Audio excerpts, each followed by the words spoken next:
Doing it now. Sorry, folks. I'll be right back. Good morning, everyone. We're early today. We are going to be talking all sorts of Disney 100 stuff, recapping some of the stuff from yesterday that we saw, including World of Color. Sorry about that. My name is Doobie. Welcome to our January 26th morning show, talking about the last 24 hours or so in Disney news, and it's been busy.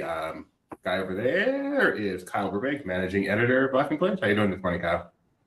I'm good. I was about to look at our staff schedule so I can see who I can assign something. Yeah, yesterday was crazy. Are you all recovered from it? No. Today's worse for me. So. Yeah, it is. My tough day was yesterday. 5 hours on screen, which is a lot. So hopefully not quite so much today. But on the other hand, hopefully so much news happens that it's even more today, because it is fun. All right, so where do we get started? How do we normally start the show? I'm trying to remember. We check the stocks. Check the stocks. So let's do that. Right about. As soon as he shares the screen. Right about now.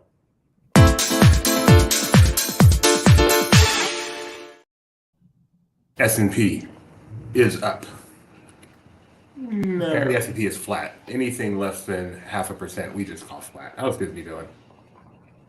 Up. Or flattish. So close. So close. It is flattish. So even though it's down slightly today, it is up overall. It is now at 107.69. This stock is flying high. So why do you laugh? Hey, about 2 weeks ago, it was in the 80s. It's at 107.69. The rumors of the demise of Disney and Bob Iger have been greatly exaggerated. Can you go back to that? Yeah, sure. That shot for a second. I like that on the Wikipedia over there. CEO Robert Iger, November 20th, 2022. Look how much he's done in such a short time to be one of the best CEOs ever. That is hilarious. Okay. Whew, sorry. Bless and you. You're so good looking. Are you ready with your report? I am. Good thing I did it early.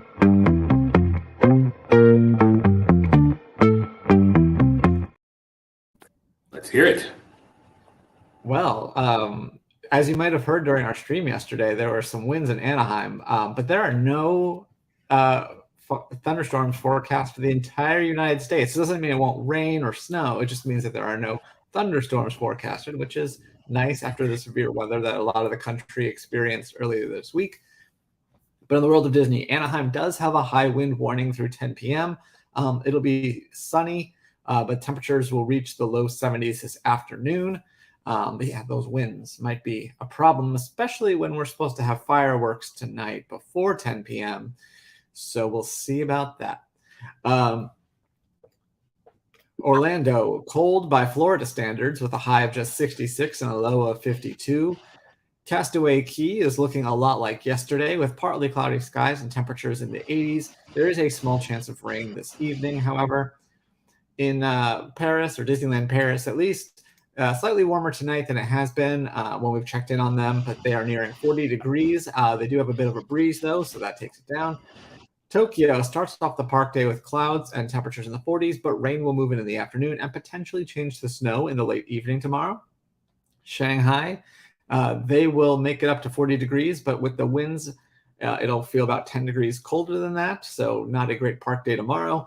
And Hong Kong tomorrow, around 60 degrees, give or take a few degrees, and most of the day, that'll be most of the day, and then there'll be some winds. So something I've been wondering, when you give the international weather report, are you doing Fahrenheit? Because like when you say it's going to be 40, is that 40 Fahrenheit or 40 Celsius? Those are Fahrenheit. Yeah, I can't expect us to convert. My wife keeps her phone app to Celsius. She keeps trying to learn Celsius for when we travel, or so we can speak to our Canadian friend. But yeah, it's hard. Because you said it might snow, and it was in the 40s, which is over 100 Celsius. So that makes a lot more sense now.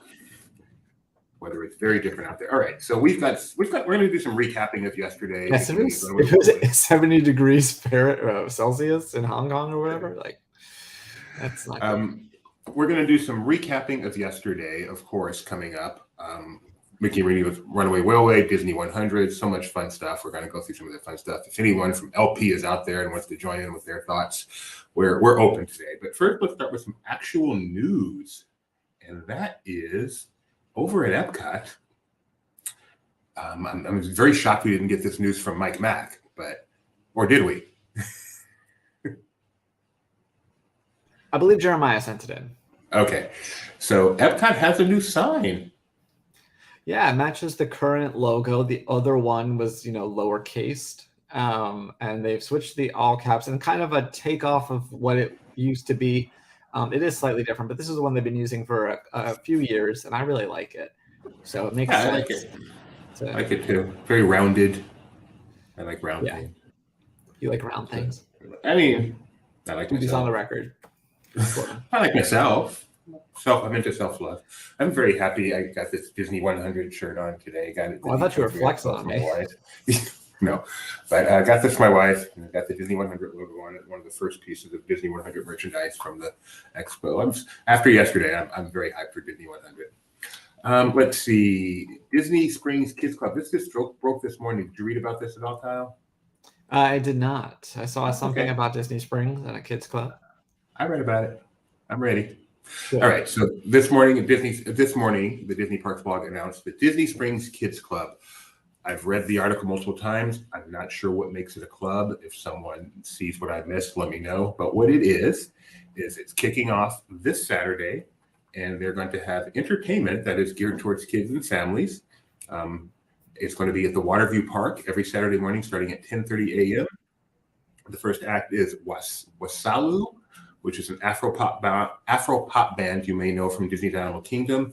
The one I would be looking forward to if I were able to go to these is Flight Crew Jump Rope, a high-energy dance party featuring dazzling jump rope routines and thrilling acrobatics.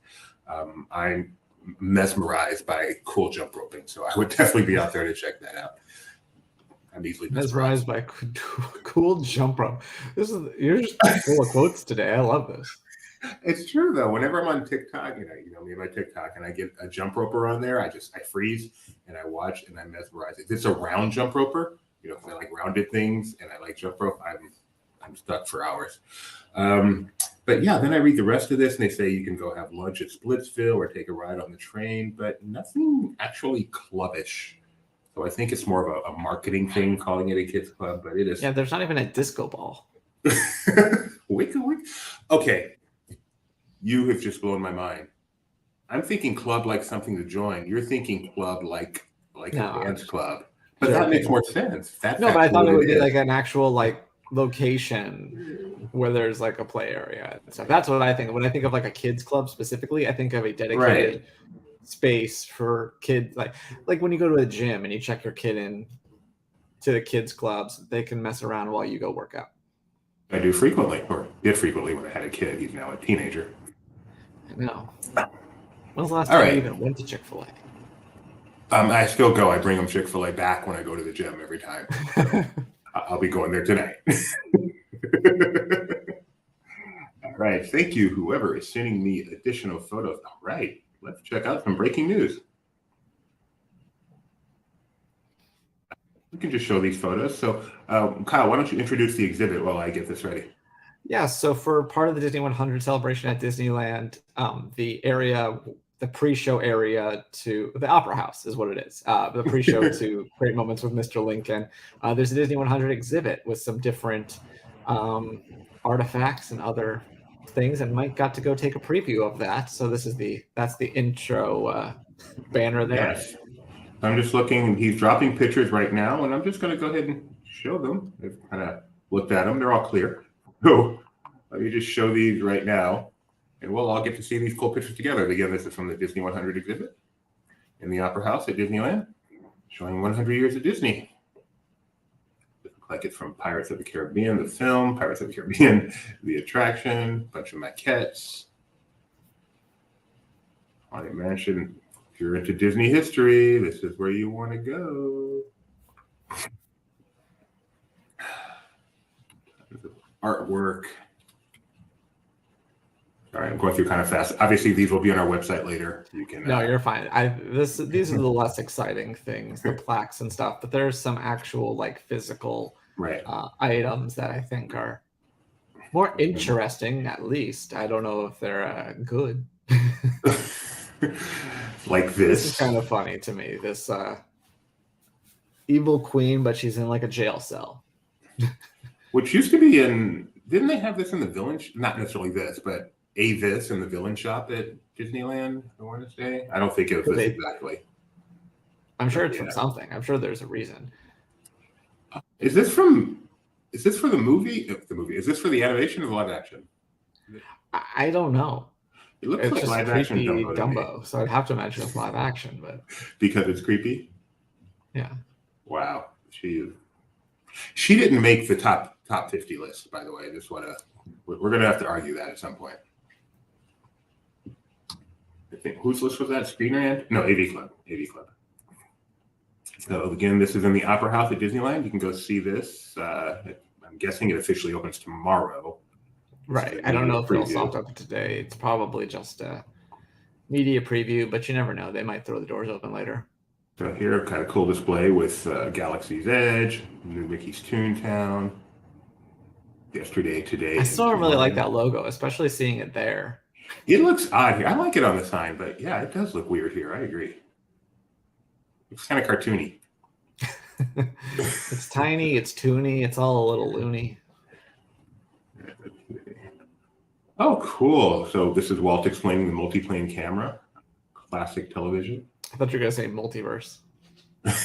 No one should explain the multiverse. Someone should make that. What's up, guys? Walt Disney here to tell you about the multiverse of the Marvel Cinematic Universe.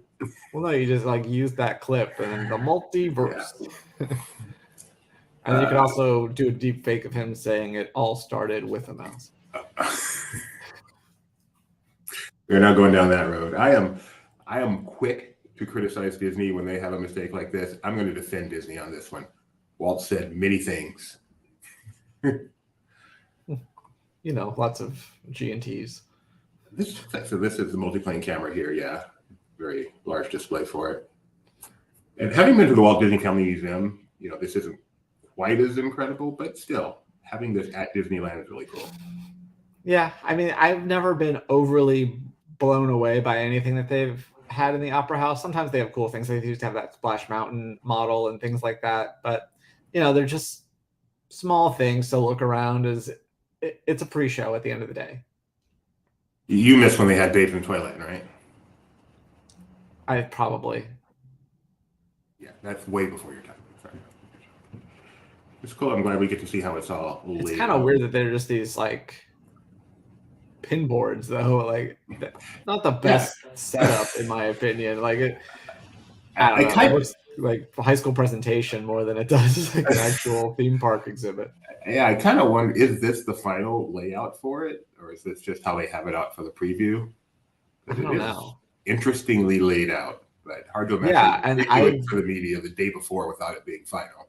When we did the close-ups, I didn't think about it, but now that we're seeing these other angles, I'm like, oh, that's weird. It's not a science fair. Maybe it is. Disney 100 Science Fair. So I'm just seeing what else. Sponsored by Monsanto. Almost done here. Might as well show the rest. Dumbo butt. All this exterior, film to attraction is the theme. Attraction to film is the other theme. They go both ways at Disney. I mean, they have. Rebecca. They've gone both ways. We've had obviously tons of films for attractions, but then we have stuff like Pirates and Haunted Mansion. It's called Synergy, Doobie. And then this is cool. Minnie Mouse is out for the media, and this is her Magic Happens outfit, getting us all hyped up. Magic Happens is less than 30 days away from returning, February 24th.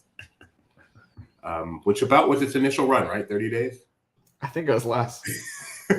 That's the parade Disney debuted to pretty high acclaim just before everything shut down in March of 2020. So excited to finally have it back 3 years later. Cool. Well, we're very happy to have those pictures again. This will all be on Laughing Place later today, probably later this morning, when our team works with, get to see the Disney Gallery exhibit, Disney 100. Awesome. Thanks, Mike. I assume that's Mike doing that hard work. Benji doesn't work hard. Let's see. Well, since we're back to 100 purple pictures. Since we're back to 100 years, let's go ahead and look at this, which is they have debuted their 100 years of 100 years of magic. Maybe 100 years of wonder, or the outfits 100 years of magic. Do you know? Great question. I'm gonna have to check that. Okay, so let's just say they're Disney 100 outfits at the Disneyland Resort. It says 101 Years of Wonder in the first sentence, so I'm guessing. We type of magic so much; it's a very easy mistake to make. That I fault no one for that, except for Tony. Do I dare do the question mark and see who wrote this? I think it's Tony, just based on timing, but it could be Luke. Okay, so here's what Mickey looks like. Looking good. I saw a lot of Instagrams of people getting their pictures taken dressed like that too. I don't know if they actually came prepared, dressed in their shimmery shinies, or if Disney just had outfits for them. But here, I just want to, since I mention it, bring up one. So, like, why did not Mike and Benji? Why did not Mike? Why didn't Mike? Why did not Mike? That's what contractions are. Why did not Mike and Benji wear their purple and shimmer and get a picture like this? I'm kind of disappointed. Good question. Hold on. Anyway, lots of influencers did. I was warned this would happen. All right. So let's see. That's the 100 years outfit. So last night we did a live stream of World of Color 1, which debuted to cast and media last night. I watched our stream, which was pretty decent, not too horrible, all things considered. You know, trying to stream something live with all that action and sound, but we also had a high quality video running at the same time. Mike Celestino took. We were able to get that up on YouTube last night, which was really exciting because we had some internet issues, but they were able to get it up last night. So you can go watch the entire video on our YouTube channel right after this if you want to. But I thought I would share just a little bit. I'm not going to spoil the whole thing, but just share just a little bit of the show. And if you don't want to see anything at all, just shut down for about 30 seconds while the rest of us enjoy just a tad bit of World of Color 1 from last night.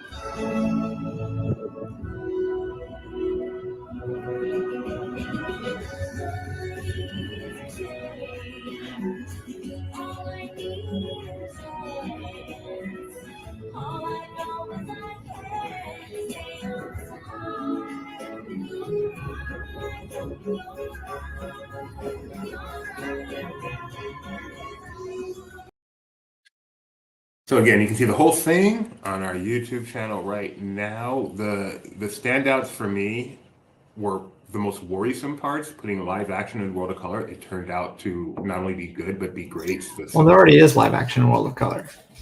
True, but the way they did it in this one, to my understanding, was different and actually much better. So the Star Wars and the Avengers segments were pretty incredible. I'm not going to ruin them right here. If you want to see them, feel free to go check them out on our YouTube later.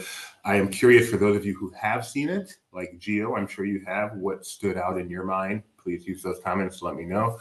In fact, Gio's way ahead of me. But Gio says, I liked it, but it didn't hit me right away like the original did. I'm sure after a few watches, it'll grow on me. I will say that it's grown since I first saw it in 2010 with all the effects. Yeah, and Kyle, you said you haven't seen it at all yet, right? Sorry, I'm curious about things going on. Okay, if you need to duck out, I understand. I'm fine. I was just listening to what he was explaining instead of listening to you. You haven't seen it at all yet, right? No, I tuned into part of your stream, but I turned it off before the thing because I'd like to go see it for myself at some point. I understand. But from what I mean, that teaser we watched, the B-roll yesterday, looked awesome, and everything we've seen from it and that song, I can't wait to listen to that song. I hope they release it on Friday because I would like to add that to my playlist. Yeah, the Start a Wave song is fantastic in it. It wasn't as prominent as I expected. I don't know what I expected, but to my memory, it kind of bookends the show, but it doesn't really weave throughout, to my memory at least. And so, but it's a great song, and the songs they chose, I was really pleased, even though they didn't go. I think the oldest movie represented was The Lion King. Yeah, that's kind of what we were anticipating based on what we'd seen, which makes sense. I know people will probably take issue with that, but I'm so tired of hearing the same 5 songs in every Disney thing. I think it's totally fine if they want to do the newer stuff. Kyle throwing shade on Cinderella. No shade on Cinderella. It's just, and now Cinderella's not even one of them. Like the fact that the original World of Color opens with, after the, starts the main portion of the show with back-to-back Little Mermaid is always kind of bothered me. Because I'm like, okay, first of all, we've heard these songs a million times, but also like, you immediately think, oh, is this whole show just going to be Little Mermaid? Like, why did you feel the need to use 2 of them? And they are cut, but still. That's fair. Gio says, I was surprised and happy to not see Frozen in a show for a change. Yeah. I thought that what they chose was fantastic. Pocahontas, it was nice to see. She's not often, she's not the most prominent of characters these days. So I love seeing Pocahontas. Encanto, Coco, beautiful. The Lion King segment was very striking. I would not have minded if they had something older in it, but I have zero qualms with what they do have. The ones they chose, they did just a great job weaving it all together. And as a not World of Color fan, my son. That's amazing because, I mean, I guess I didn't see it, so I don't know which Star Wars they chose, but he's probably right. That's really funny. He's 100% right. It opens with a line that is clearly from 1977. So thank you, Giddy. I'm an idiot. It was very windy yesterday. What I think that affected the most is the Avengers segment, because we've seen some of the B-roll for that, and at least through my stream viewing, that did not really come through in what we saw yesterday. So I think maybe the wind affected it. Maybe it was just the stream quality. But I am looking forward to seeing a less windy, higher quality version of it. But it was great. It was really, really good. Our World of Color expert, Tony, will be seeing it as soon as possible. I'm not sure exactly when. He's not sure exactly when. It depends on the schedules of World of Color 1. But whenever he does see it, I cannot wait to get his reaction. I'm going to ask him to record a reaction like as soon as he can after seeing it, while his face is still fully emotionally, and then make sure we play that on our next morning show. I'm so looking forward to that. So that's World of Color 1. Again, you can watch the whole thing on our YouTube channel in high quality HD 17K Dolby surround, whatever, beatbox. I don't know what any of this means. Right after this show if you want to, or right now if you can't even wait, but I'd rather you stay and watch this show first. All right, I'm just checking our Twitters. Our guide, I believe, are now in a presentation with the creators of some of the experiences coming to Disney 100. They are able to live tweet it. They can't stream it, but they can live tweet it. So we're just going to keep an eye on that and see what kind of facts we can get from them as it goes on. They were able to get into Disneyland this morning before it opened to the general public. And so we've got some cool pictures of Sleeping Beauty Castle, Disney 100 style, unencumbered with guests. Share that. Except for that one. Except for that one, which has someone in it. And ahead. So that was nice. We're doing another real-time show here where we're not fully prepared as stuff is breaking while we're on. So I'm just reading some of the tweets they're putting out there right now. They said the fountain designer used the sheet music to create the soul music, which Pixar created custom animation to match the music. This is for World of Color 1. Yeah, actually, have you ever watched, there's this thing on YouTube where people take clips from either live action or cartoons, and like, here's what they actually played because they usually get it wrong. And Soul is actually 100% correct. Very rare to see Seriously? them playing the piano and have it accurate. That's great. That's extra, as the kids say. The Ratatouille sequence features a laser effect of the Eiffel Tower, and the laser designer is from France. Roger Gould and Jordan Peterson are the ones talking about Wondrous Journeys now. And they said it is a love letter to the 100 years of Disney animation and features all 62 films, including Wish. So, those of us who noticed that World of Color 1 did not go back any further than The Lion King, that will not be the case with Wondrous Journey. It will feature. We learned it goes back to Star Wars. Now, since Star Wars didn't become a Disney property until later, can we really say that? I think that's where it gets. Okay. Yeah. So keep an eye on our Twitter guys as they are in that presentation. In the meantime, let's go back to yesterday a little bit and all the fun stuff with Mickey and Minnie's Runaway and the Toontown opening. Some things we've learned. We were really wondering because that's here. Let me just go ahead and put up a nice visual while we talk about this. You can see that this is a video Mike took yesterday, just kind of looking around Toontown. So you can see what Toontown looks like, the El Capitan Theater, Runaway Railway. You can see where the walls remain and the walls are down, which got us wondering, does this mean Roger Rabbit Cartoon Spin is going to be opening Friday as well? It's not behind any walls. So we do have some answers. Kyle, do you have those answers? I don't have those answers. I have those answers. So here is what we've learned, at least as of what we were told yesterday. Roger Rabbit's Cartoon Spin will not be opening tomorrow. Even the shop that is the exit of Runaway Railway would not be open tomorrow.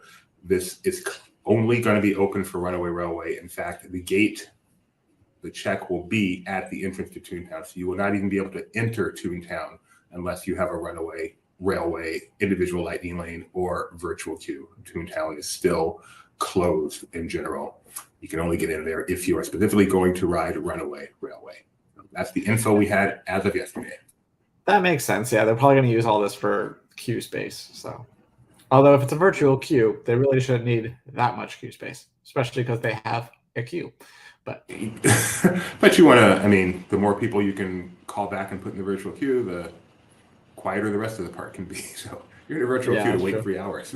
But I'm not saying they'll do that. We'll see what they do. But that is the story. So we, of course, are going to be live tomorrow. We'll have guys in the park, and we're going to see how this all plays out tomorrow morning. So please stay tuned with us as always. So what are your thoughts on Mickey and Minnie's Runaway Railway 24 hours later? I know you've probably slept on it, thought about it, dreamt about it. I think everyone's really impressed with the queue, and I think that's kind of the experience. But there are a few differences. Do you have your son's short ready, or is that in your pocket picks? It's not, but I can get it easily. I think that's a really good example of one of the small differences between the two. We do have a side-by-side video. I start them off in sync, and you'll notice that they kind of drift out of sync for various reasons, and then come back together at the end. So you can watch that side-by-side for a better look at how the two compare. I would recommend wearing headphones because I did pan the channels so that you don't just have a bunch of noise. You have Disneyland in one ear and well. But Gideon made a short of one of the effects that he noticed that's different, and I think Disneyland totally wins this one. Yeah, we've got this ready. In a second, we'll have it ready. So hard to work with shorts. They don't let you like rewind. You can only pause. Yeah. So if you go to our channel first and go to shorts, and I think it plays like a normal video, but dang it, you're right. But here's our short. Oh man, I've blown it. Sorry. Talk a little bit now. Let me get this right. Yeah, so this is from the beginning of the rides, which you'll see on the top will be Walt Disney World, on the bottom will be Disneyland, and you'll notice a difference in this effect where they hit the rail, where the car hits the rail switch. So yeah, it's pretty cool. And this was made by Gideon, as I said. Total credit. This is the way to do it.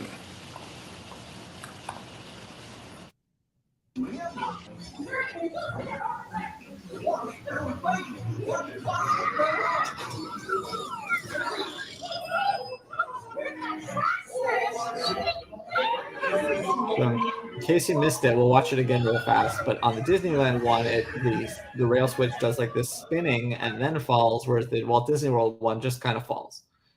So let's watch that again now that we have that context. Yeah.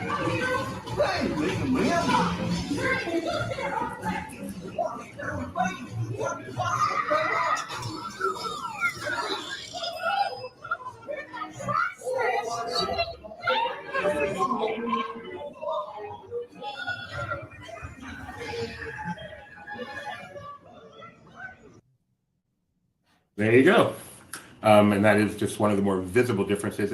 It's essentially the same attraction until you talk to someone like Gideon and they tell you all the little tiny things that have changed. This cartoon fades in. Yeah, exactly. So I'm hoping when we do our Disney Trivia Live show tomorrow, Saturday, that I can get him to, on camera, talk about some of those differences. He told me a bunch of them, and they, me in one out the other. Well, if you go to the comments of our side-by-side video, some people have pointed out some things. Not all of them are right. Some of them have a theory that Caitlin, I forgot her last name, Rodock, is that her name? Who does I don't remember. The current voice of Minnie. Some people are saying that she did some of the voices in this as opposed to the other one, which was, is it Russie or Russie? Russie Taylor? Russie, yeah. So as far as I know, I think this one is still Russie. I don't know if maybe, it's possible that Caitlin did some fill-in work, but I don't think there's a difference between the voices in the two. But some people are speculating that, so I don't know if that's right. But other things people are pointing out, I don't know if Gideon already has a running list or if he wants to investigate what people are saying. But I thought that's fun. I'm like, hey, they're kind of doing my job for me here. I don't have to actually watch these and compare them. There you go. Apparently, thanks, YouTube comments. Kyle's cake job is not quite cake enough. He has to let other people do his work for him. I had to make the video. That took work. I had to go download them and then sync them up. And luckily, they start to sync with Goofy saying like, "Hi everyone." So I was able to like align that, and then you'll see like really drifts off. But whatever. Right. And that is work. There have been a couple of times where I tried to do a side by side and decided, nope, too much work for me. Let the YouTube commenters do it. Here's a question I asked my son, and he gave me an answer instantly. See if you agree. And you've been to more parks than him. Is this the best queue you've ever seen? Probably not, but I like the concept of it a lot. I'm trying to think of what the best queue would be. I mean, I guess something like right the last room before you load for the Millennium Falcon. I think that has to be up there. The last couple, that last like section the chess room and just hanging out in there, all that. Mm-hmm. Yeah. No, I'm going to disagree. You're wrong. I think Indiana Jones might have been at one point before all the effects broke and people ruined them anyway. That is a good one. And I would like to talk to my son about that one. An Indiana Jones queue with all the effects working and where you don't just run through it because of Lightning Lane. But also, like, you feel like you're inside of that building with the Indiana Jones one. Like, as soon as you step through, once they let you, instead of holding you outside for some reason. I think Indiana Jones is probably one of the best. So that is a great comparison. But this queue is amazing. The Easter eggs it's at least going to take us through like 2029 in terms of the number of Easter eggs we need to fill out all our holidays. There are so many little things. I like that was a real stretch, wasn't it? No, it's good. That's why Tony, when I told him last night he could write an article on that, he's like, yeah, that's not going to be tonight. I'm like, yeah. Gideon, his Indiana Jones reaction. Just don't. Yeah. So jaded. But I like the flow of it from the way it goes from the hilarious posters, which I'm saving that for our pocket picks, to the hilarious props, and then the movie theater which for whatever reason, like the concession stand is just so hilarious. And then to not only have the props, but to have the Lonesome Ghost thing, so it has the effects with that. I don't know. To me, this is easily the best queue I've ever seen, at least from a distance. I can't wait to see it for real. Can I tell you what the worst is? Yeah. Test Track 1.0. So annoying. Hated it. Okay. I know what you mean. It's loud. I love Test Track 1.0. I mean, there's definitely cool elements, but it's so annoying. Noises. I hate 2.0. Yeah, I mean, worst is the most annoying. Like, obviously, there are worse queues. Like, all the Fantasyland ones, Disneyland are not great. I totally understand what you mean. 1.0 can drive you crazy. For some reason, I liked it. So our guys got to ride the ride, of course. This was not ready in time for our show yesterday, and I know how much Kyle loves rider cam videos. So, although it was just funny, like I know sometimes it's all we have, like for Guardians of the Galaxy, where they tell you not to film, but the fact that we uploaded our full POV first, and then they give us a rider cam, which is not even the whole ride. I'm like, I'm gonna put this up because they took the time to do it, but also like I don't know if it were me, that's why I'll do some inside baseball as you start this video. I love rider cams because we know the people on it, and we get to laugh at them. Yeah. So if you're not familiar with, like, obviously it's a video of them, but it also just interspliced with B-roll from Disney. So I made sure to put a YouTube card so people can actually watch the POV. Smart move.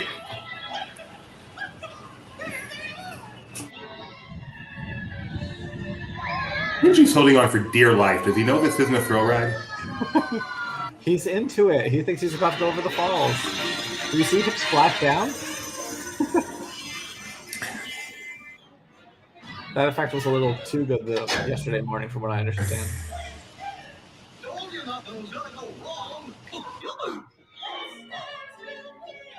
Oh, he's singing.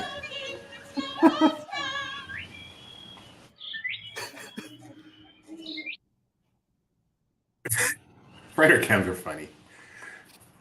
Clearly not a thing for us. I'm sure the influencers got a lot more use out of them. I've never done one. I'm kind of sad I've never been able to do a rider cam. I think I did. I did one where I had to interview an Imagineer while riding Big Thunder Mountain. Doug does that. He has one of those. Big Thunder's hard. That's a thrill ride. Doug has one on Little Mermaid, which is a lot easier to do. My favorite. Yeah, this one was like this was when they redid it. So he's like pointing out the new effects to me, and I ask him a couple of like little questions. We're like, "Oh, I love this!" Like, you know, just making conversation. It's on our YouTube somewhere. Kyle riding Big Thunder. That was like most of the ride. Like, there's some B-roll in it, but that was like the full ride, not like this where it's just, you know, clips. No, this is not planned. Doug riding. But this is my favorite rider cam of all time. Former contributor to Laughing Place, Doug Marsh, writing Tower of Terror. This cracks me up. So we're going to throw an audible here and throw some Tower of Terror in. Well, hello there, Laughing Place readers, and welcome to, you know where we are. We're here inside this dangerously broken down elevator at the Hollywood Tower Hotel. But I'm not worried because I have a couple of the bellhops here with, wait a minute. This is not supposed to be happening. I like how it looks like Sonic. I don't think they're going to be of any help to me here. But you know what? We've never gotten to do this on a complete ride through, so I'll be quiet and let you guys listen to what's going on.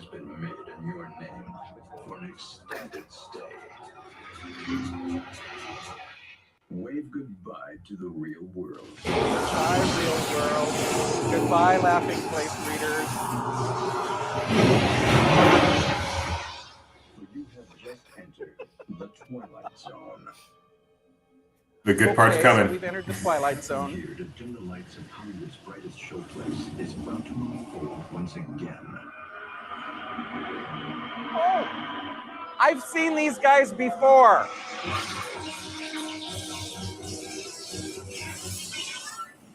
One stormy night long ago, 5 people stepped through the door of an elevator and into a nightmare. Well, we're only The 3. door is opening once again, but this time it's opening for you. And go, whoa! Now I know why they gave me this hat. Well, oh, what a beautiful view. I can see, oh. Woo! Okay. Whoa! Woo!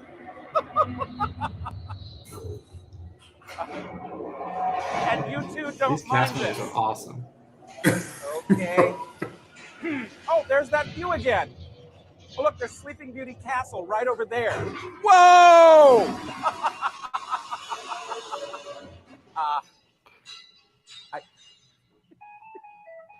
I was going to say. Check into a deserted hotel on the dark side of Hollywood.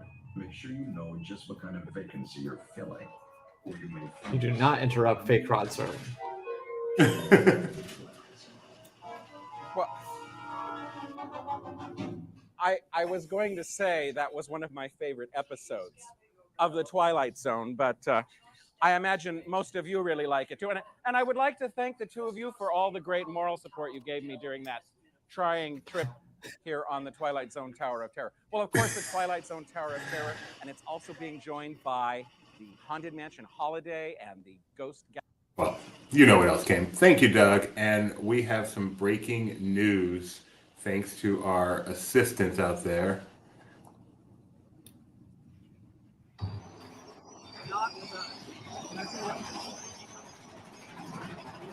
I'm not wearing a Tower Terror shirt. So if we didn't have blinding lights in our face, you could see that. Yes, he's like, this whole thing. I have short little arms and a big head. I'm just not sure how all this was thought through. Oh, Kyle, you're not giving the whoa. That's why Doug is better. I can't muster. There is no one better than Doug on camera, seriously.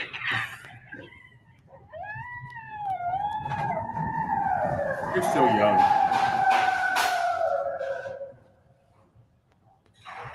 This was more in my Captain America pre-serum days. Oh yeah, yeah. But you'll see that the goat is he's had a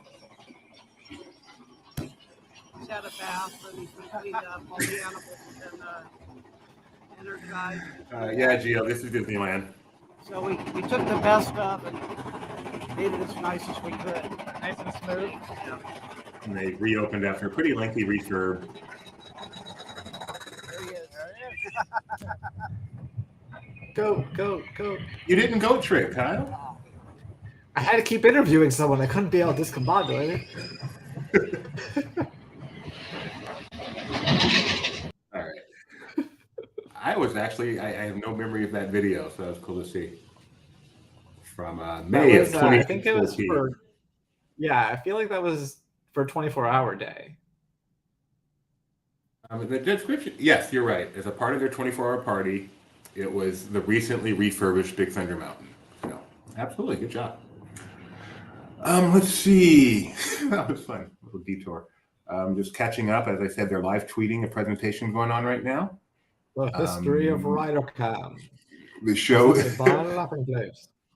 So we're talking about Wondrous Journey. The show is about the journey of the animation studio, which started with a dream. Features some of their less celebrated films. Sort of buy a mouse. They keep changing this.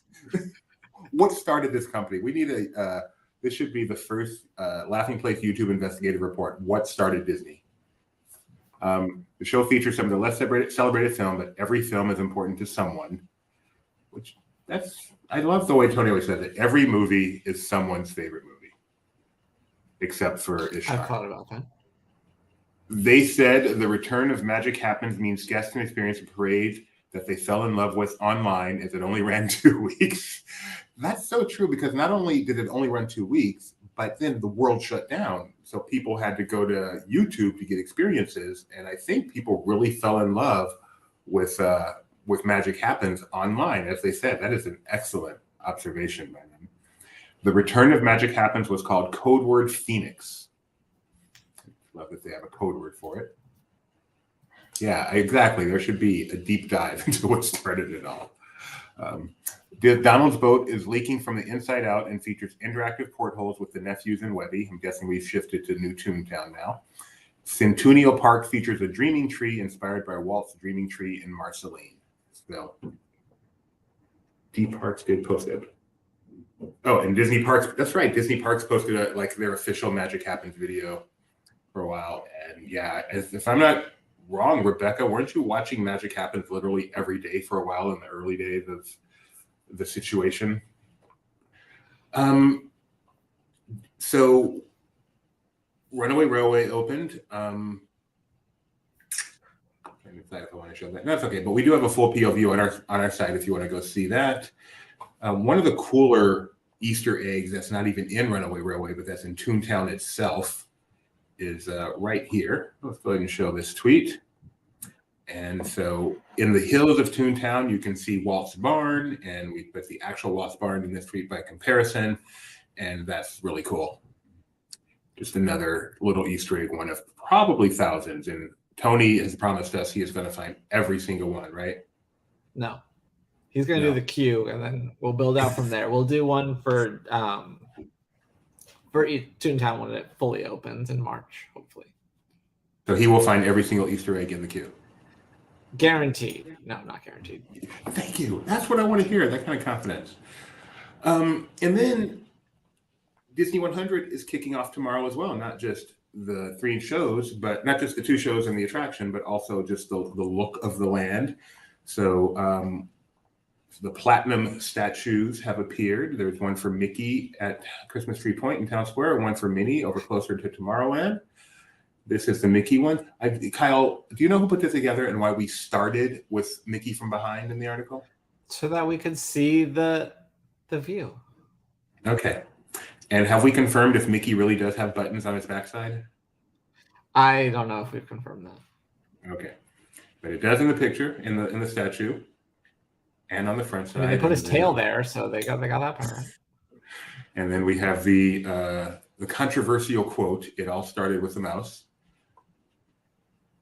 Some people say it's wrong. Some people say it's not. Most people say, who cares? Move on with your life. And then in Closer to Tomorrowland, we have Minnie Mouse and her quote, which is far less controversial.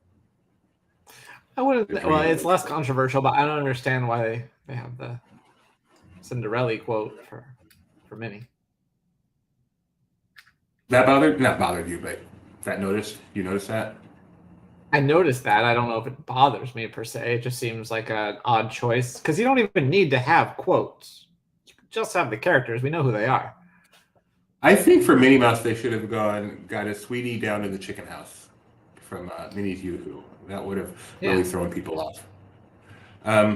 Gideon says he has buttons on his backside sometimes, not often though. And then did you notice that the style of Mickey and the style of Minnie were different? Like Minnie is more modern. That's really cool. I didn't notice that until it was pointed out on the Twitters. And then my wife had a good I'm hoping that we'll see all sorts of different eras represented. Since, it's a 100, it makes sense to feature different styles from different eras. It almost would have made sense if you just did a bunch of Mickeys and Minnies throughout the park with different styles, but then I like the character variety. So if you're just going to have a variety of characters from different era designs, I think that's probably the way to go. So we'll see what happens.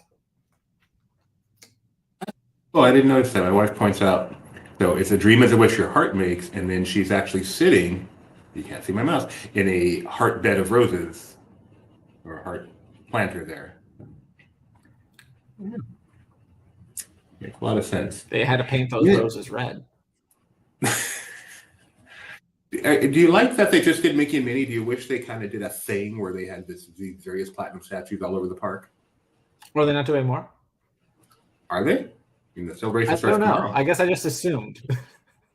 And now we know your opinion then.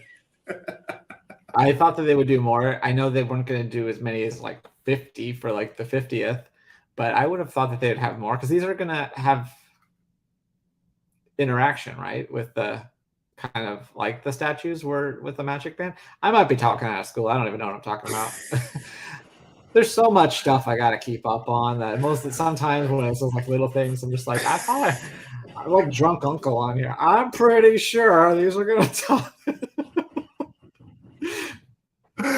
All right, that's awesome. We are going to be talking to our guys later. We will find out if they're learning anything about if more characters are coming, if there's any interactions. But we can't trust Kyle, clearly. I think there's probably a faction. I would look this up because it's one of those things that it's never going to be the front line, the top line of the press release. It's going to be buried in there, and so then I forget what they actually said. Let me introduce Rebecca Mosley, my wife, who has come on camera. How you doing, hon? I'm doing fine. I think we heard about statues in regards to downtown Disney.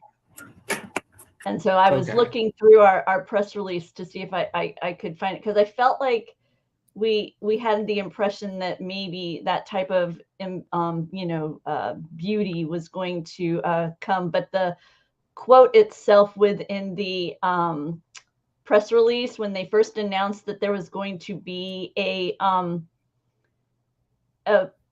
these statues, it said you can take a snapshot with a platinum statue of Mickey Mouse in Town Square, as well as a platinum statue of Minnie Mouse in front of Plaza Inn. But it would seem that Plaza Inn, it's it's kind of farther away, but it's in front of Plaza Inn, but kind of down the road a piece.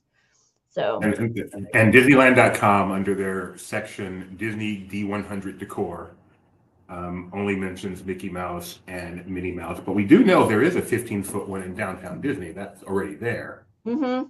So, but there's so no because I think they mentioned that too. They do mention that one. I think because in the press release, when they were talking about these the decor that was coming, they said around the resort, guests will find platinum statues and medallions scattered to that'll be popular. So I think it was kind of with the way the image, but the concept art that we have shows a medallion in downtown Disney. It shows this large platinum statue that we have already seen. I'm wondering if maybe some of the we also found Oswald, and he's platinum and he's a statue, but he's in a store.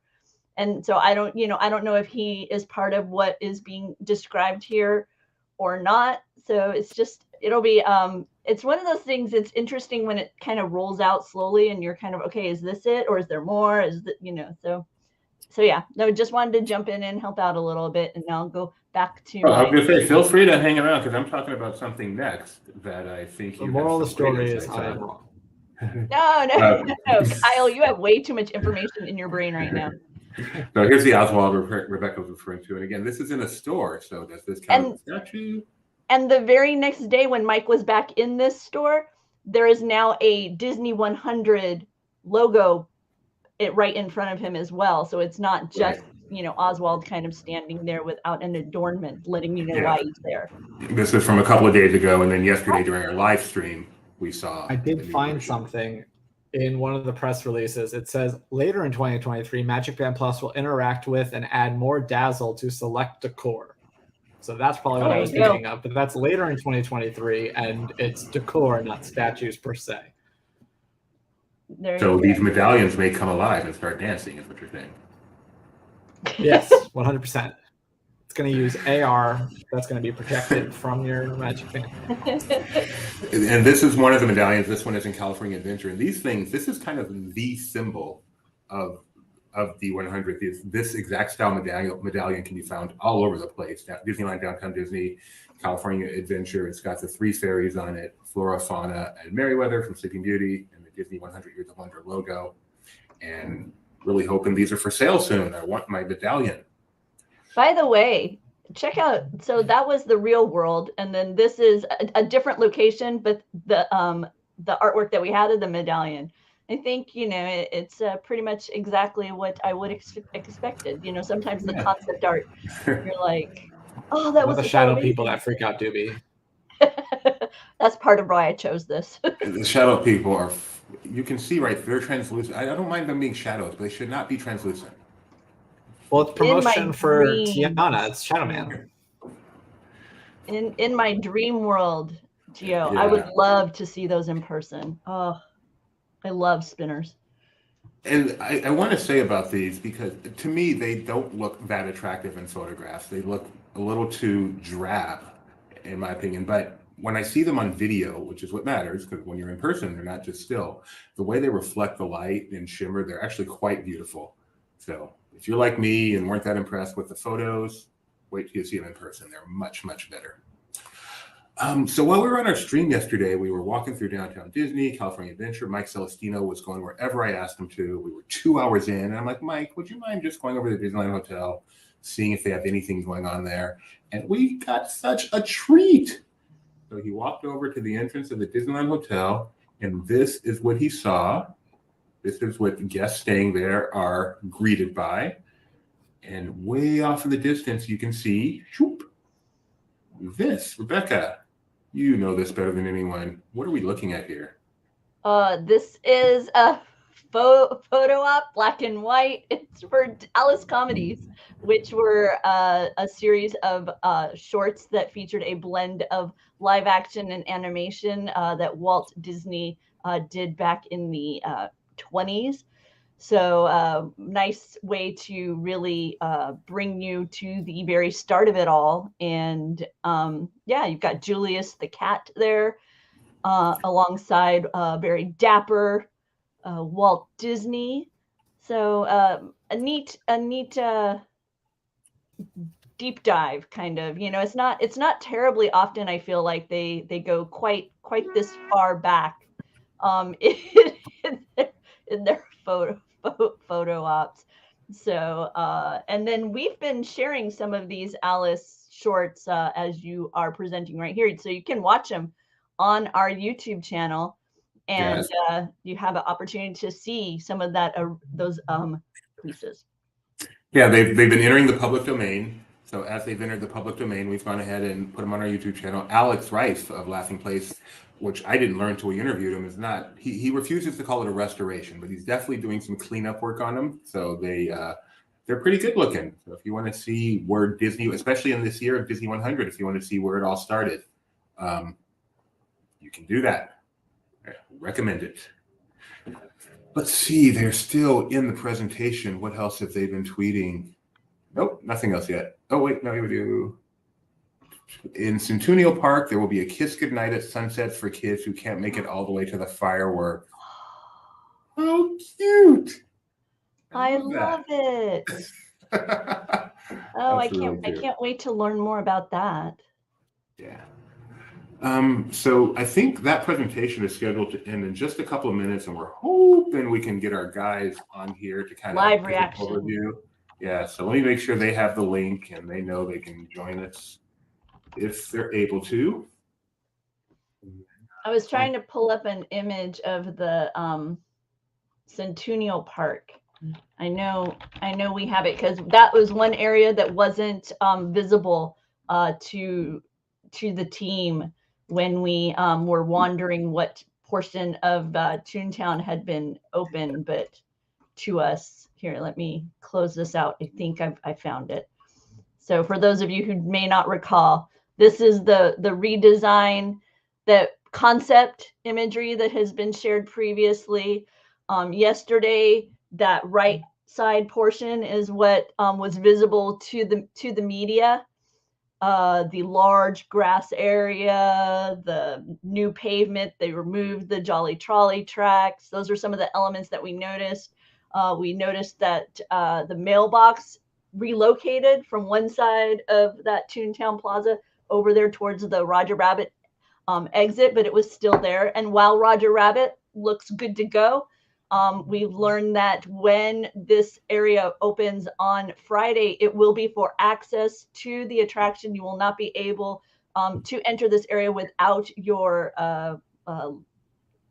virtual queue notification or your lightning lane, and it will be purely for the attraction. Not even the gift shop is apparently going to be walk-in available for purchases during this. But if you can see here that I'm guessing just on the other side of the walls that our team that you can see in the pans would be this Mickey statue with the fountain. And then the gold and red coloring is that Centennial dreaming tree.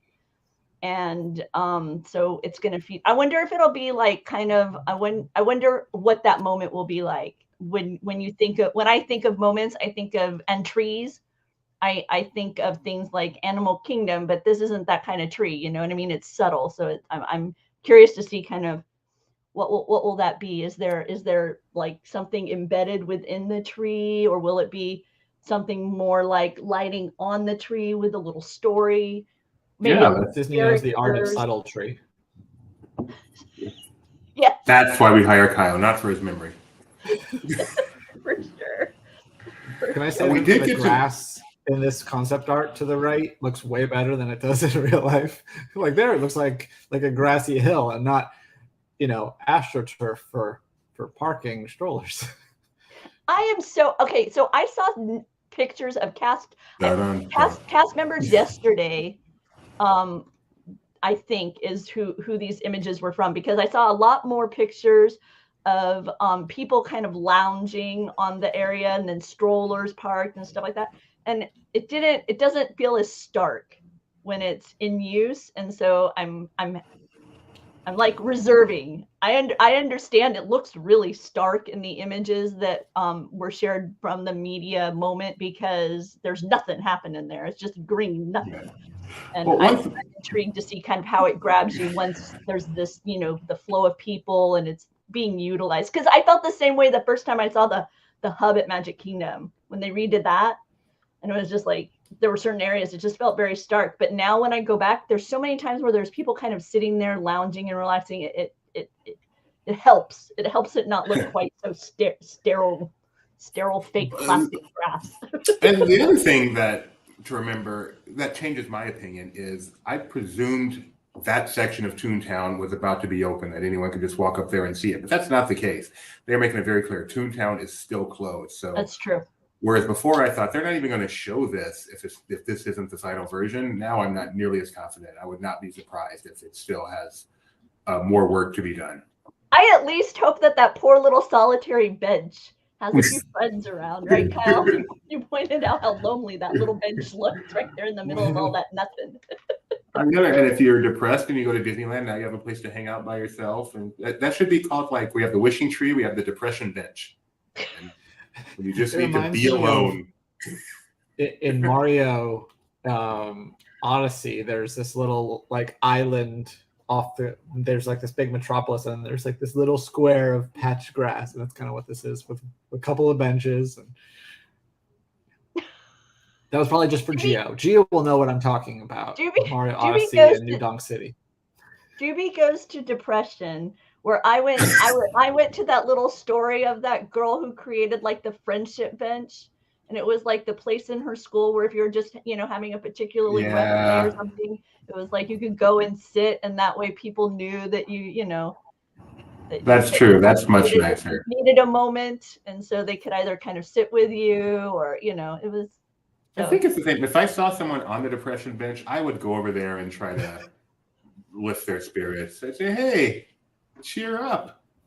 Life could be worse. You could be at Knott's today. So. Oh, stop it. I love Knott's. Don't do that. Don't knock it. I like Knott's too. But anyway, yeah, I can't. I love Gideon's suggestion for the kiss goodnight that they're going to have for kids. That he just kind of does it Elvis style, just comes out and kisses everyone. Elvis style, like those moments in Vegas. You have all the people lining up trying to get a kiss. I was thinking more of Match Game, but okay, we just watched the Austin Butler. Or not Match Game, Family Feud. Yeah, we just watched the Elvis movie that's been nominated for Best Picture, which was good, but not nearly Best Picture quality. And I did not know that this was an Elvis thing where he just kisses any woman in the audience who wants to be kisses. Which, if I'm a woman, I don't mind being kissed by Elvis. What I don't want is to be kissed by every single other woman in the audience that Elvis has just kissed. So either I'm first or I'm skipping it until the next time. But I realized it was a different era. Richard Dawson did it too. And I love that. Okay, guys. I couldn't think of his last name. So we've had so much content coming at us. If you're planning a trip, I know we are. Pardon me? Nothing. Oh, okay. I'll be in Kyle. If you're planning a trip to Disneyland, with all this stuff that we've been crossing, what's like on your? I can't wait to see that with my own eyes, because it's nice to be to see this stuff. But what would it be that you want to see like in person yourself? I mean, obviously the queue looks fantastic, but what I want to see just a moment with my own eyes is I want to be standing in the Esplanade, listening to all of this music from around Disney theme parks while the shimmering monorail goes by and the sun glistens off of it and it just rainbows across. That to me is going to be a magical moment. That's going to be a core memory. I think I'm most looking forward to seeing the new World of Color. Although I will say, I thought you were about to transition into an MEI plug. So I was like, whenever she says planning a Disney trip, I'm like, oh, here it comes. Good call. Good call. I totally should have. Oh, man. By the way, if you are planning a Disney vacation, please visit our friends at MEI Travel. They will assist you in making the most of your adventure, and they will have your back, keeping you informed on any additional savings that could become available to you throughout your planning. So please be sure to check them out. MEI Travel is a parent company of Mouse Fan Travel, so we're not advertising two people at once. Oh, sorry. I find Mouse Fan Travel a little easier to remember. Yes, for sure. Mouse Fan Travel. No, I like MEI because it's for me. I want to travel. Me. Gio had to rewind to hear what you said. Your little drop there. I love that. All right, so I have been reliably informed that we should be able to get one of the guys from the park to kind of update us on the presentation they were just in. So we will grab them whenever they are ready. But in the meantime, let's go on to something a little bit different. And that is Nielsen ratings. Nielsen has released results for 2022. And believe it or not, Disney did well. Disney Plus. So they said they have their top 15 streaming movies. We don't want your advertising. This is from Variety. Encanto was not only the most streamed movie in 2022, it was more than double the number 2 movie, which was also a Disney movie, Turning Red. So it blew it away. Encanto number 1, Turning Red number 2, Moana number 4, Hocus Pocus 2 number 6. Been out for a while. Yeah, exactly. It's not exactly a new movie. Hocus Pocus 2 number 6, Frozen, another old one, 7, Luca 8, Zootopia, Coco, Eternals, and Frozen 2 also in the top 15. So people are watching Disney Plus. That is for sure. But the fact that Encanto not only is number 1, but is more than the next 2 combined is pretty amazing to me. 22, almost as much as the next 3 combined. That's pretty amazing. So of course, let's see, still not there. Let's do some pocket picks off of that. I think we can at least get through some. Really need some hotkeys.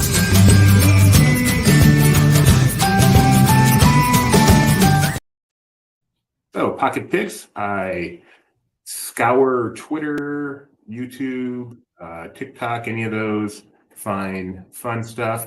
Click add to pocket because that's the app I use, and then we call pocket picks. So on the heels of that story on Nielsen, someone did some stats, which I thought were fun. This is from the Toon Craze. It wasn't Stat Boy.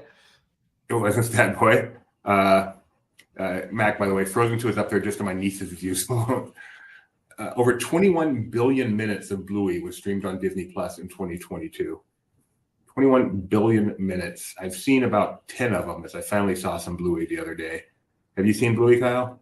I haven't. I've seen the episode of Abbott Elementary with shout outs to Bluey, but didn't see Bluey itself. Were you ever an extra in Bluey?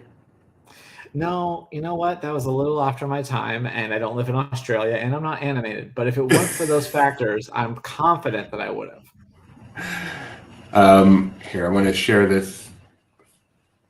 if you were a Disney Plus guy, you are not surprised. Disney Plus subscriber, you're not surprised by this news because #1 in trending right now on Disney Plus, as it is always, is Bluey. Where is that? I don't see that. You don't see it? I see your screen. I don't see where it. You don't see Bluey trending, right there it there? is. Trending. Yeah, sorry. Let's move it up to the top. Trending. Bluey, Bad Batch, National Treasure, all this new stuff. The Simpsons, And of course, the also- Four Falls of Buffalo. Oh no, that's your watch again. But I could see that being trending at the moment. Oh yeah, look at you seeing what I've been watching. Big Shot and the Four Falls of Buffalo. And you see also on that list. Also on that list is The Simpsons, LAK. which brings up another fun tweet, also from the Toon Crave. 15 billion minutes of The Simpsons was streamed on Disney Plus in 2022. Like Mac has a new nickname for you, live action Kyle. Can you strike one of your live action poses right now real quick? Stand up and like do an action pose. Yeah. Okay. How's Please that? tell me someone screenshot that. Thank you, Kyle. You know, people from LA, little do they know, it doesn't actually stand for Los Angeles. It stands for live action. All right, Mike, I see you down there. Thumbs up if you will. All right, so as promised, we have Mike Celestino, Benji Breitbart in the park today. Mike has been kind enough to join us. Let's bring him on. How you doing, Mike? Hello from Disneyland. Live from Disneyland, Mike Celestino. So were you in the presentation that just completed? I was. Can we get some insights from you? Yeah, they went through the Disney 100 celebration. They went through all the new entertainment, the nighttime spectaculars, Toontown, Mickey and Minnie's Runaway Railway, all that kind of stuff that's coming this weekend and then later on in the spring to Disneyland. And what stuck out in your mind? Did you learn anything new or just an anecdote or something that really stuck with you? Well, I was asking Benji if we had heard this before. He wasn't sure, but they mentioned something about a kind of a kiss goodnight in Toontown that would happen just after dark. And it would be for kids who maybe can't stay up as late as the fireworks, the other main fireworks show in Main Street or around the rest of the park. So it involves the tree, the new tree that's been installed in Toontown. Mm-hmm. But I didn't know if that information was out there already. Yeah, I hadn't seen it. I would ask Kyle, but I don't trust him anymore. But we did see that tweet, and that was pretty cool. That we're going to have a sunset kiss goodnight for the kids. Did they show any new artwork or anything in there that we couldn't see? It was mostly concept art that I had seen before, but they showed some video from the what's the new fireworks show called? Wondrous Journey. Wondrous Journey. I don't know if has that been released out there. They showed behind the scenes and a video of that. Okay, I know. Right about this time yesterday, we got some new World of Color 1 footage, so Okay. we will get on the lookout and see if they release that. Speaking of World of Color 1, I didn't get to talk to you. I talked to Ben. You were there last night. What was your impression? Yeah, I liked it. I was kind of watching it through my iPhone screen as I was recording the video, so I didn't really get a full sense of the show. But what I saw, I did think was really cool. There were some, gasp-worthy moments that really stuck out. And I think the crowd reaction was really good. Looking forward to seeing it again. I think, naturally my favorite moment was the Star Wars sequence and kind of going into hyperspace. I thought that was really well executed, but I also liked the Soul segment, and Lion King was pretty cool. And then the big climax with the Avengers at the end really got a nice reaction from the crowd. I know the MCU is huge, especially with the cast being there in attendance. That seems right up their alley. But I was wondering, it's one of the best sounds in the world. I was wondering how the Star Wars scene struck you. I mean, did you get a little bit emotional seeing that in a Disneyland show like that? I don't know if I would say emotional. It was more exciting than playing to the heartstrings. the Star Wars segment, it was more like shiver, chills down my spine than tearing up kind of thing. But I did like it. I did really enjoy what they did with that Star Wars segment. So you also you got to see a preview of the Disney 100 exhibit in the Opera House this morning, right? Yeah, so I'm going to turn around right here, and we'll take a look at the banners welcoming us to the Opera House and the Disney Gallery, where they do have the new Disney 100 Years of Wonder exhibit, film to attraction and attraction to film. Do you want to take a look inside? Yeah, let's hope we can keep a good signal and go check it out. All right, let's see some out. of your pictures, but it's always better to see it live. Can I go ahead and inside? Thank you. Media event, that's us. Breaking news, Mike does pay attention to signs. So this stuff you've recognized, this has been here for a long while, but then everything else to the right is going to be the new exhibit, Disney 100 Years of Wonder. Let's take a look around. So we got stuff from Pixar Pier over here in the corner. This is Little Mermaid, Cars Land, Avengers Campus. Now we know where stuff from the Blue Sky Cellar goes.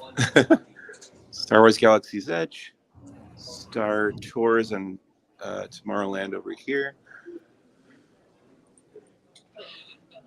And then there's some cool maquette statues in this display case from Jungle Cruise, Alice in Wonderland, Haunted Mansion, and Indiana Jones. Lots of maquettes, right? Yeah, there's a good number of those. There's another case full of those. This is all Pirates of the Caribbean on this board right here. And then this side is Haunted Mansion stuff. And then this display case here has a few more larger maquettes. We've got a pirate, another pirate, and Pinocchio is on this side. That from Pinocchio's Daring Journey or the Village House, does it say?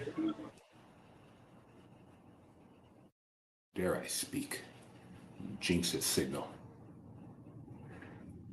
You there? Oh, yeah, you came back. Okay. Okay. So this is new as well inside this display case. And this is a model of the multiplane camera, which is much bigger. If you've seen it in person at the Walt Disney Family Museum, you know it's bigger than this, but this is what it looks like. Yeah, that is the real thing. Is like what you can see in the photo. It is huge. Yeah. And then this is just on the TV here are examples of use of the multiplane camera in shorts like The Old Mill, and then in features like Pinocchio, Fantasia, and Bambi. He was asking, did they take out the map that was in here? They did take out the big map. Yeah, I'm sure it's in storage somewhere. I don't know. I would imagine it would come back eventually. But right now, this is the exhibit. So take a moment to mention that we do have tons of photos that Mike Celestino has taken. Mike Mack apparently right now is in the process of preparing that article. It's weird switching tabs between downloading your photos and seeing the same things here. So in this section, this is all Fantasyland stuff. Pinocchio's Daring Journey, Snow White's Enchanted Wish, or Scary Adventures previously. And then this is from, where was this on display? Is this in was that the Villain Shop, Rebecca? Do you remember? Or was that different? Villain Store, yeah, Benji. Benji confirmed your guess. Yeah, Benji confirmed it was the Village Shop in Fantasyland. Mr. Toad is represented, Peter Pan's Flight, and the big Dumbo statue.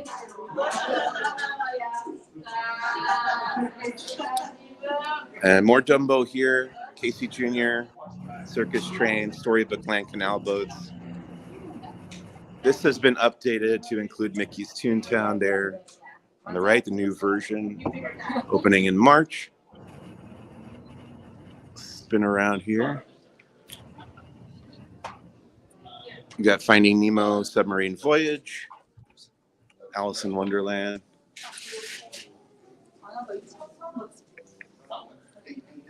And this is representing Mine Train through Nature's Wonderland and the Rivers of America.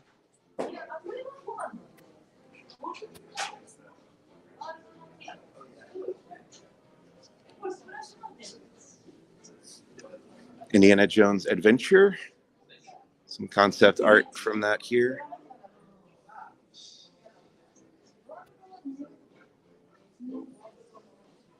Jungle Cruise and Adventureland and the Swiss Family Treehouse.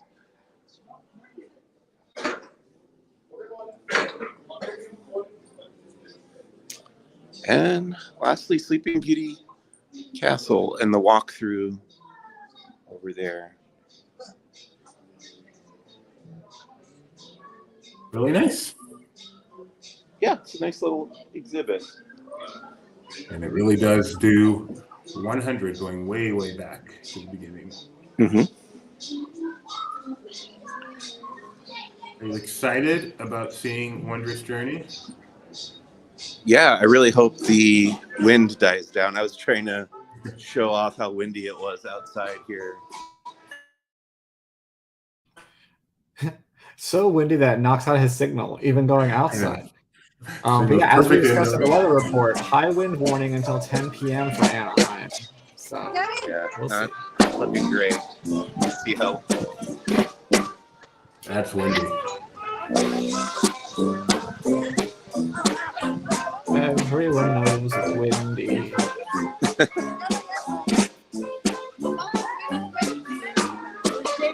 So have you been around the park much today?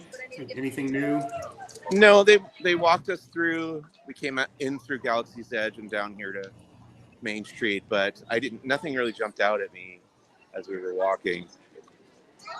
Maybe I know we had 2 hours with you yesterday. I don't want to put you through that again, but maybe we could just walk up to the castle and just see how it's Sure. looking this morning. Yeah. I assume the arguably incorrect sign is still on Mickey. Let's double check. I did love you trying to get a quote from Mickey himself about his statue. I know, I can't forget to update. Watching yesterday, and that made me laugh out loud. It says, it still says it all started with a mouse. Stand your ground on that one, Disney. Stand your ground. All they need to do is remove those quotation marks. I think you're good. Yeah, because Minnie didn't say "a dream is a wish your heart makes." As far as I know, maybe she did. Probably on a show, actually. She probably would have quoted Cinderella. Makes sense. The other thing is, go ahead, Mike. even if it doesn't say Walt Disney underneath that. So as long as somebody says it, it's an accurate quote. And I've said it. Just now I said it. We want a Mike Celestino attribution now. Gio's asking regarding Wondrous Journey. Worst case, did they make the show primarily for projections? They did talk about that in that presentation about how the projections are such a big part of it, but obviously there's the pyrotechnic element as well, which will not happen. Well, it is a weekday, so I think the weekday version is just projection. So yeah. No one said you were getting the weekend version. Right, I guess that's true. Wait, the weekend's in the show? Yeah, he's doing double duty. A universal end here. Wow, that guy's all over the place. And with the cold wind, you can't feel your face. Is that a weekend song? Yeah. Okay. Once again, Kyle too hip for his crowd. Doobie's the one with the TikTok. He's way hipper. Bunting. Love the bunting. Hey, is no one sitting up there? No one is sitting up here. Are there What? chairs? All right, do me a favor. Take a moment. Go up there. Have a seat. and let's just enjoy the porch for a moment. Okay. You want to wave? Okay. The kid was waving at me. I was like, "Oh, you want to wave?" Okay. Hi. Hi. One of the best spots in Disneyland, but often taken, is just to sit here on the porch. I read the Sherman Brothers biography in this spot one weekend. Just sat here and read and read and read. All right. Very nice. I wish I had a pipe. I've never smoked a pipe in my life. Mike is the king of quotes. Wish I had a pipe. It is a very cool place. I mean, I know you don't do theme parks like I do. You want to go on a ride, but I could just sit here all day and relax. My deck 4. Which Doobie, popcorn or churro? Disneyland Main Street porch or Walt Disney World? The one over behind the Liberty Square. That's what it's called. Liberty Square porch. Disneyland Main Street. Any other time I choose Disney World, but Disneyland Main Street. You see Rebecca read portions of Bob Thomas's Walt Disney bio here. This is just the place where APs go to read. I'm sorry, Magic Keys go to read. I have read Star Wars novels in Galaxy's Edge, or parts thereof, anyway. Since we're reminiscing here, when you leave here, can you go across the Coke Corner? Yes. I got you guys beat. I wrote my book at Disneyland. Oh, great. Oh, la dee da, Mr. Uppity Foo-Foo. Little uppy foo-foo, I don't want to see you scooping up the field. Gio agrees. Main Street all the way. Did these chairs used to be rocking chairs, or am I confusing it with the ones in Liberty Square? These were rocking chairs. Oh, Okay. Absolutely. Yeah, the bench was always there, but the Not ones chairs with were metal rocking chairs. poles sticking down, making sure they don't leave. Yeah, people kept making off with the rocking chairs.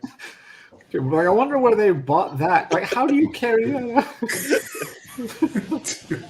Those things are welded into the ground. You could also Right. like secure those down, like in the middle where it stays flat. You could just No, put it. I don't think the rocking chairs were movable. I think they secured them.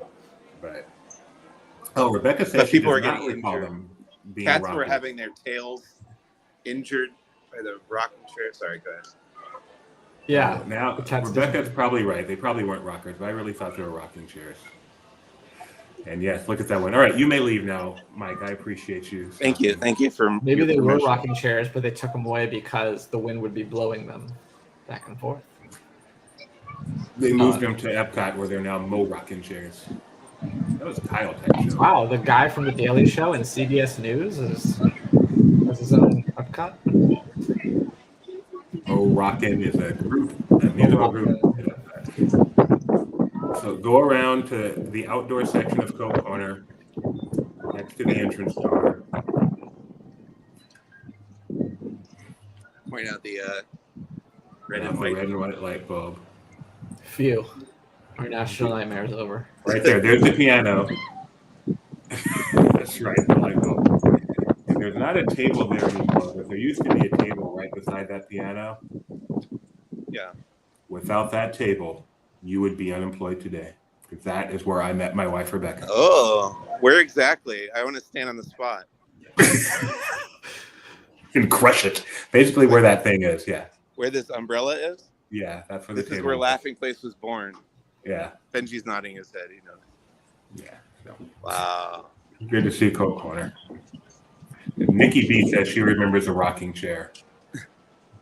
Could be a Berenstain Bears thing. Oh, Rebecca said I was leaning against the wall. Was I doing my too cool for school pose? I am not approachable. I am the owner. I am the king of Disneyland. I am Adam the Woo before such a thing existed. You do not deserve to speak to me. I think that's the post. I'm getting the wrap up signal from my producer. So we should probably. What is there any last thing you want to see? That's okay. If you can make it to the castle, if your producer allows that. If not, We'll get. Yeah. Can I go to the castle and wrap it up there? Can I wrap up at the castle? We wrap up at the castle. Okay. Sorry, I had to just triple check. Please, sir.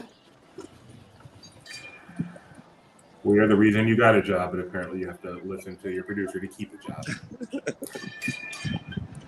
And Mike, I'm quite confident that without that happening, Mike would be unemployed right now. In an alley somewhere. With his cat. Instead of Tori being his wife, she just kind of walked by every day and pat him on the head, give him a dime. This is a dark timeline. Or, he'd still be at his previous job, and that would just be fun for all of us. I'm not going to touch that one. So the castle appears to be done. It's got yet another beautiful medallion. Weirdly, though, the fountains are not running today. I guess they're saving that. Well, That is it'd weird. probably be, it's windy, so wouldn't yeah. they be blowing on people? I guess. Have you had a chance to see them after dark yet? Oh, No. filming. I have not. Okay, I'm looking forward to that to see how they light them at night, if they light them at night.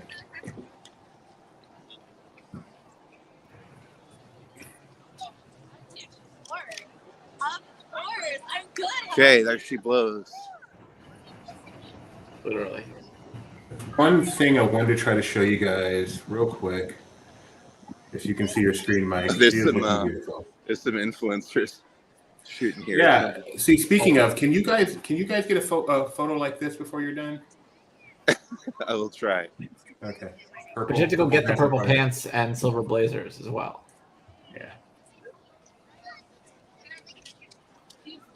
Glad they didn't put the 3 fairies on this medallion. That would be very meta.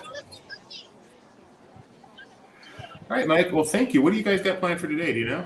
Yeah, we got some interviews coming up. I'm going to get to go back into Toontown this afternoon. And then tonight, I don't know if I'm allowed to say. Am I allowed to say? I don't know. Sure hope so. Because we have a live stream scheduled. Yeah, we've talked about it. We talked about it yesterday, too. Okay. Yeah, we're going to watch Journeys. Wondrous Journey. Wondrous Journey. I just finally nailed it this morning. So All right. Well, hopefully we'll talk to you later. Maybe when you're in Toontown, we can do this again. Thanks a lot, Mike. All right. Bye. Bye. That was Mike Celestino in Disneyland. Got to see the Disney 100 exhibit and got to sit on the porch. Got to see the reason he has a job today. That was a fun stream. All right, let's finish up our pocket picks, get to this day in history, see if there's anything else going on. Disney put out this one this morning on their TikTok. Time for a monorail makeover. Yeah. Okay, let's do it. We're now approaching the Tomorrowland monorail station, our final destination. 1, 2, 3. Yay, that's cute. Whenever I hear Final Destination, I think of the Zig Ziglar. How about the next to Final Destination? Like, it's just weird. Your final destination. You will never go anywhere else.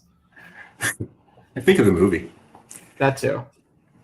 And on Laughing Place, one of my favorite pocket sources, we put up a fun article comparing the El Capitan movie posters to the original movie posters because they are not only takeoffs, spoofs of the name, but they're spoofs of the actual poster. So make sure you go check that out. I'll show you a few. There's the Toonsies compared to the Newsies.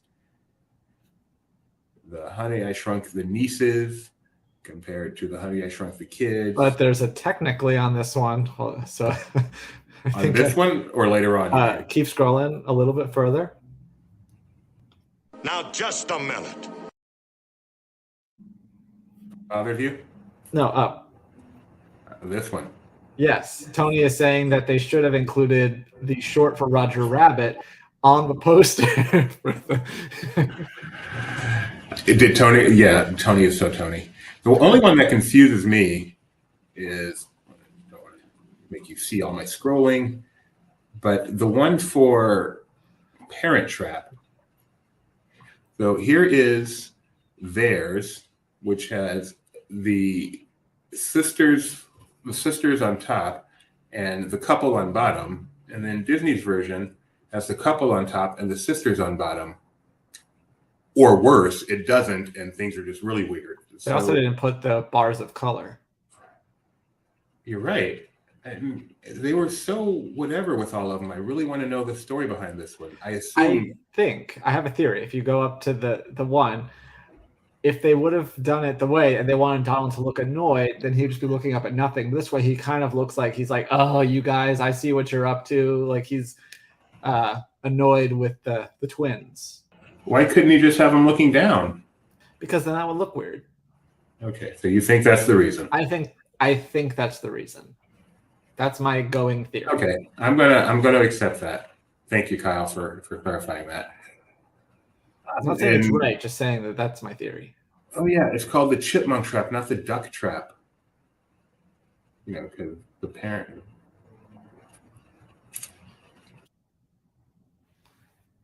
Did they have a mannequin grandma that used to rock in a rocking chair on the Main Street porch? Not that I'm aware of. That would have been before my time if they did. I mean, they had some people who were there regularly enough that you may have thought they were a mannequin, but I'm not aware of any actual mannequin. Max said it should have been Iago and someone else had made it the parrot trap. That's clever. Mac, that's a little too clever for you. I think you're trying to get Kyle's job. All right. Too clever by half. I hate that phrase. Is that on your list too? You're so on my Good list. people are too clever by half. All right, and finally we have this day in Disney history. In 1925, one of the greatest actors of all time, who also has a memorable Disney park, Paul Newman. This video is from PBS 15 TV Network. Dressing. Paul Newman was born, the late Paul Newman. And this is a clip of him. The deal was that you fix the road, not make it worse. Scrape it off, start over.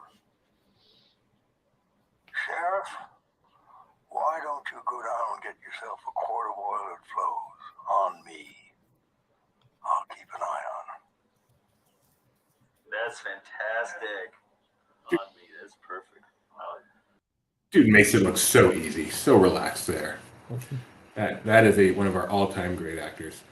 And speaking of all-time great actors, on this day in 1958, another Disney voice actor, also known as being an actress and comedian, Ellen DeGeneres was born. Here she is doing some of her work in Finding Nemo. Dory, look. Please.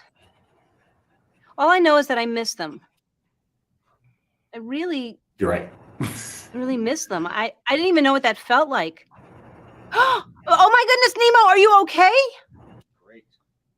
Yes, great idea. You take me to find him. Why didn't I think of that? Come on. No. If I just take your tag, I can take your place in the transport truck. Then you can go back inside and find your family. All you have to do is just give me the tag. What tag?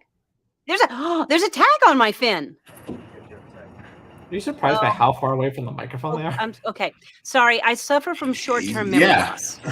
I didn't notice that, but yeah. Nope, not a clue. What were we talking about? That one's so actually just like a rehearsal instead of an actual recording. Oh, that could be because here's the director. The reef, she's had a flood of memories. She remembers her family. She really wants to get out there. Marlon's stopping her, and she suddenly gets very serious and sincere, kind of quiet. Marlon's right in front of her, and she says this line to him. So if you want to give... Oh, sorry. Yeah, try not to be out of breath. Not out of breath. He's right there. Yes. Hank's got you. Nothing to me shows how tough and how talented these people are than voice acting. You see the final film and it's like it just happened. And then you see this and realize they've never been in the same room together. They're not saying it all in any kind of flow. They're getting their inspiration from the director and then they're just delivering a line. And then the result is that it actually all happened. And they may not even know what the actual story of the film is because they, are recording along. But like these things take years. Like they might start off with one completely different story, and like, okay, wait, what happened to that scene? Oh, that's gone. Okay, well, I have a different name now. Okay. Exactly. Such talent. I mean, seriously, such talent. On this day in 1994, in a cruel twist of irony, Roger Rabbit's cartoon spin officially opened in Disneyland. Let's check out the commercial. A perfect day in Toontown. There's something new at Disneyland. Hop in, Roger. And it's out of control. Moving, spinning, swerving, sliding, and it never stops. Well, almost never. It's the new Roger Rabbit's Cartoon Spin in Mickey's Toontown. You're in control. You're out of control. But can you escape the dreaded dips? Head for Roger Rabbit's Cartoon Spin, new at Disneyland. And step on it. This is fun. That was also one of my favorite cues when I was younger. That is a great cue. It's a little warm. It can get kind of warm in there and stuffy, but the visuals are very impressive. And finally, it's kind of like, you do voices too. Not really. Not very well. Have you extras any commercials at all? I don't think I extra in a commercial. I was a PA for a Best Western commercial, but no, that was it. You've also been a PA, production assistant? Only a couple times. One on I was a assistant director and a PA for a web series. I don't think it ever came out, but true to form, I have a theory that Eric Roberts will do anything presented to him, and he did this web series that never came out. So I've worked with Eric Roberts. Eric Roberts is truly a great actor, one of the greats of his generation. A great actor who will just do anything. He will do anything. Longest IMDb page in the world. He must have a record, or he's going for a record. I don't know which it is. But yeah, every horrible directive streaming movie that's out there, Eric Roberts is in. Okay, and finally, on this day in 2011, my favorite Disney cruise ship, the Disney Dream, made its maiden voyage. This video is actually just of its arrival at Port Canaveral earlier in the year, but its maiden voyage was on January 26th, 2011. Hopefully it was smoother than this video was, but you get the idea. I would go on it a little bit later, actually celebrated my 40th birthday on the Disney Dream. So I guess it would have been about 2 weeks later. February 6th was boarding day for us. Also Super Bowl Sunday. That was a memorable cruise. All right. That's it for this day in history. Let's see what's new in Twitterville. And then I think we're probably done for this edition. This may not be the best news for tonight. Due to high wind, the umbrellas at Disneyland are zip-tied shut. At least those projections.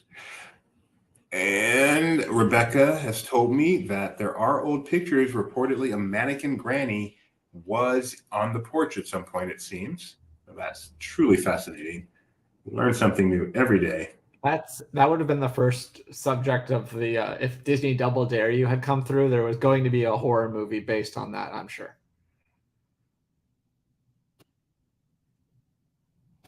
Okay, I'm sorry.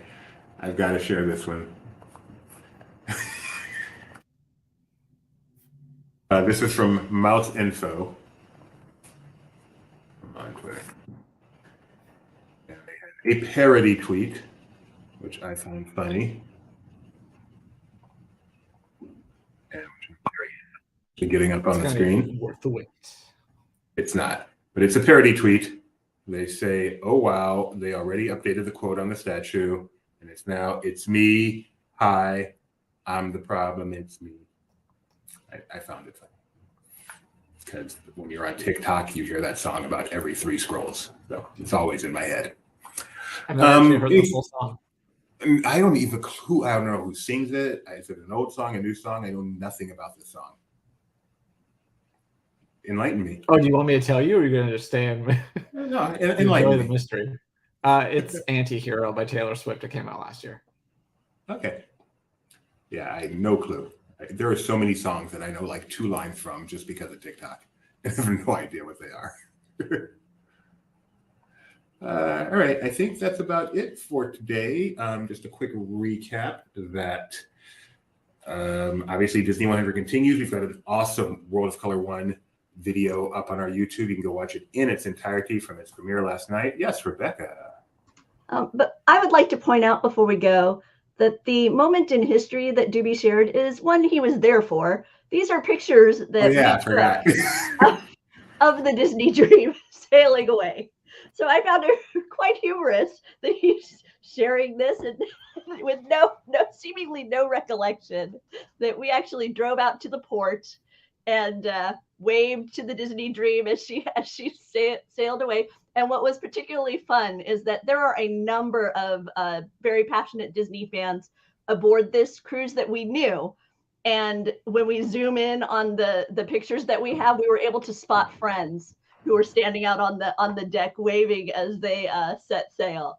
So yeah, so sorry, just had to jump in and remind Doobie, hey, that day in Disney history is a day in the life of Doobie. Would you like to hear an excuse as to why that happened?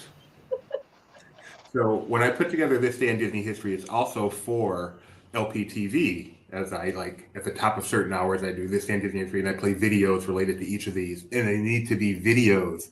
So stills don't work unless I want to bother with video. So it never occurred to me to think of a still to go with it. So I'm going to forgive myself. And you didn't think about taking video at the time? I suspect somewhere in here there is a video, but I was gonna let him go. I was gonna let that. No, but then I would have to put it on you. Okay, it has to be on YouTube, so then I would have had to upload it. Why wouldn't you have put it on YouTube? Well, clearly we didn't, or I would have found it when I searched for a video. I'm calling out 12-year-old you. 12 years ago, I mean. No, you're 12 years old. Yeah, you had it right. So there you go. But I totally forgot. Now I want to go look at these pictures when we're done. Memories of 2011, watching the Disney Dream on its maiden voyage. So there you go. Okay. I'm so glad you came on for that. Okay. Have a good day. Yes. And so Watercolor One, make sure you go check that out on our YouTube channel right now. Sorry, let me get rid of that.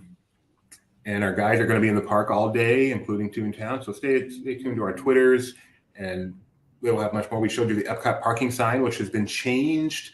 Talked about the Disney Springs Kids Club. No, not that kind of club. Then looked at the Encanto being the most watched film by far. Pocket Picks, This Day in History.